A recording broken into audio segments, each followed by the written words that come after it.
How to log in or sign in to your Airbnb application. So hello guys, welcome back to my YouTube channel. In this quick tutorial I'll be showing you how you can easily log in or sign in to your Airbnb application. So first thing, just head over to your Play Store and make sure you have successfully downloaded and installed the Airbnb application, and just click on open to open the application. So you'll be redirected to this page where you can actually create an account using your email, Facebook or Google as well as Apple ID as well.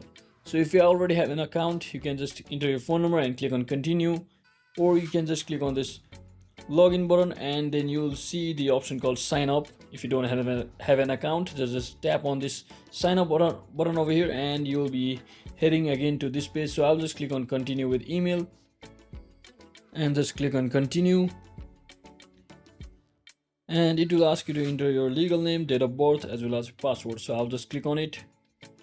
So once you enter all of your details, just click on agree and continue, and it will send you a verification code under your provided Gmail, so you can just check that out. And as you can see, it has already come over here. I'll just paste it, and once you enter your verification code, you should be successfully logged into your Airbnb account officially. So that is it for today guys. I hope this video was helpful. If it was, don't forget to like and subscribe to the channel. See you on the next one.